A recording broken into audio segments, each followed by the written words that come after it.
I'm Alissa Wilkinson. I teach culture and cinema at the King's College, and I'm going to read a passage from one of my favorite books, The Supper of the Lamb by Robert Farrar Capon. This is one of the most famous pieces of food writing in the English language, and just before this, Father Capon has encouraged his reader to get an onion and sit down with it and contemplate it for a while, and then he continues this way. Once you are seated, the first order of business is to address yourself to the onion at hand. You must firmly resist the temptation to feel silly. If necessary, close the doors so no one will see you, but do not give up out of embarrassment. You will note to begin with that the onion is a thing, a being, just as you are. Savor that for a moment. The two of you sit here in mutual confrontation. Together with knife, board, table, and chair, you are the constituents of a place in the highest sense of the word. This is a session, a meeting, a society of things.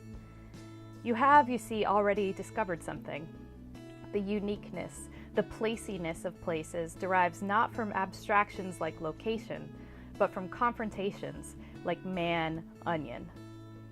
Erring theologians have strayed to their graves without learning what you have come upon. They have insisted, for example, that heaven is no place because it could not be defined in terms of spatial coordinates. They have written off man's eternal habitation as a state of mind. But look what your onion has done for you. It has given you back the possibility of heaven as a place without encumbering you with the irrelevancy of a location. This meeting between the two of you could be moved to 1,000 different latitudes and longitudes and still remain the session it started out to be. Indeed, by the motions of the Earth, the solar system, the galaxy, and the universe, if that can be defined, every place, every meeting of matter becomes a kind of cosmic floating craps game. Location is accidental to its deepest meaning. What really matters is not where we are, but who, what real beings are with us. In that sense, heaven, where we see God face to face through the risen flesh of Jesus, may well be the placiest of all places, as it is the most gloriously material of all meetings. Here, perhaps, we do indeed see only through a glass darkly. We mistake one of the earthly husks of a place for the heart of its mattering. But back to the onion itself. As nearly as impossible now, try to look back at it as if you had never seen an onion before. Try, in other words, to meet it on its own terms, not to dictate yours to it. You are convinced, of course, that you know what an onion is. You think perhaps that it is a brownish yellow vegetable, basically spherical in shape, composed of fundamentally similar layers. All such prejudices should be abandoned. It is what it is, and your work here is to find it out.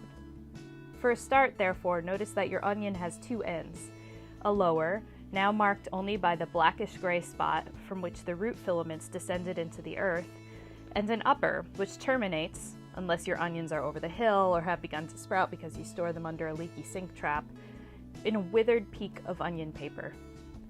Note once again what you have discovered. An onion is not a sphere in repose. It is a linear thing, a bloom of vectors thrusting upward from base to tip. Stand your onion, therefore, root end down upon the board, and see it as the paradigm of life that it is, as one member of the vast, living, gravity-defying troop that, across the face of the earth, moves light and airward as long as the world lasts. Only now have you the perspective needed to enter the onion itself.